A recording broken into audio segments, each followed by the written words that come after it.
Andrew McCart, IFL TV, proudly sponsored by Everlast. I'm here with Carl Froch himself. Carl, you were calling comms on the fight last night with Billy Joe Saunders. Before we talk about your eyes, okay?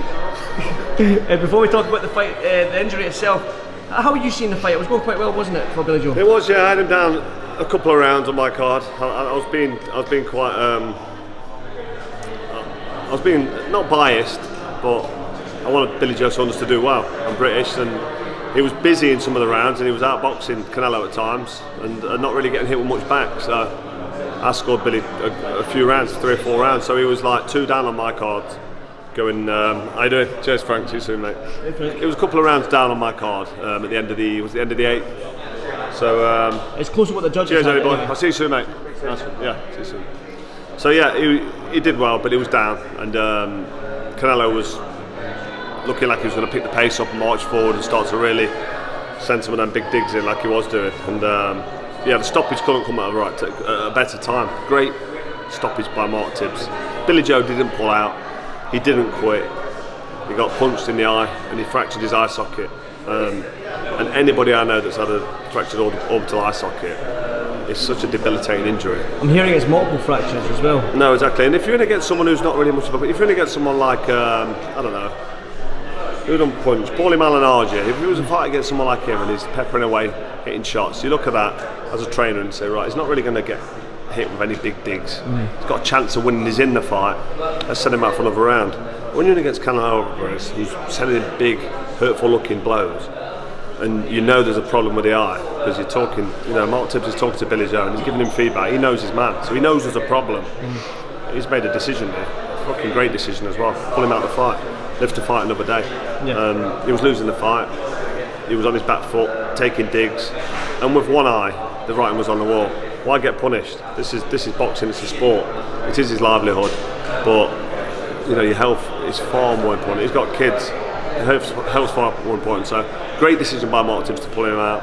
Anyone that says Billy Joe quit, you know, it's just not necessary to go down that route. You could always say you can fight another round, and you know, fighters might have said I've boxed with an orbital eye socket, and you know, I had another couple of rounds. Chris Algieri, I saw the state of his face after one of his fights, and he boxed on with it, but he went in front of Canelo Alvarez, who was now upping the pace towards the end of the fight. You've got to take it all into account.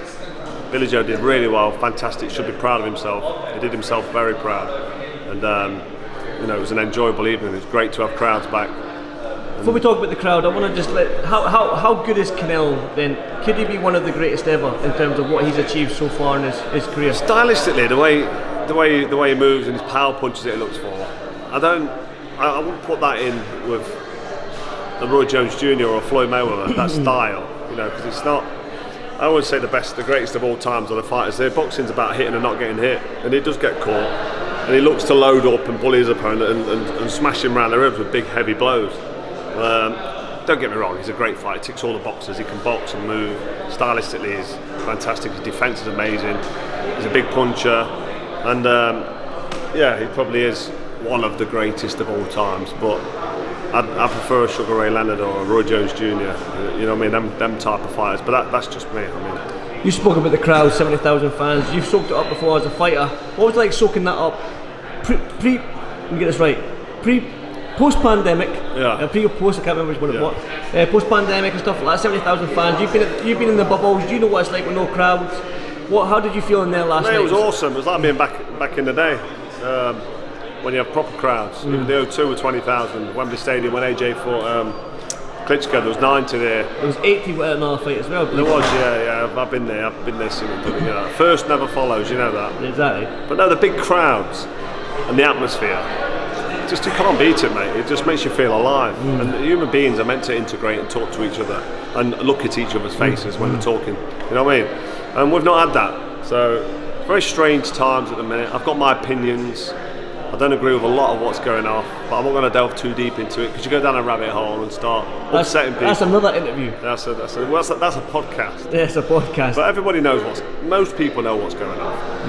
And to get the crowds back last night was amazing, and I really enjoyed it, and the opportunities that I've been given for DAZN as well, I really appreciate that. I've just had a great week, and unfortunately it's been a bittersweet week because Billy Joe Saunders didn't come away with a victory. I was hoping he could pull off the upset, and I'm always going to be behind the British fighters, but I've got a sweet spot for, or a soft spot for Billy Joe. He gets himself into trouble now and again. He's got a sense of humour, and he's a character, and he rubs people up the wrong way sometimes, but he's a nice guy. I like him, and I wanted him to win last night. But all that said, he done himself proud, and he should hold his head high. And anybody that says he quit, go and get your eye socket smashed in, and then go and jump in front of Canelo Alvarez if you've got the balls, because I doubt you have. Yeah, well, I agree. That's a perfect way to end this interview. Then, I know you've got a plane to catch. You're going back to London today. Safe flight home, and hopefully I'll catch up with you soon. Thank you very much, sir. No, thank you very much, sir. Pleasure.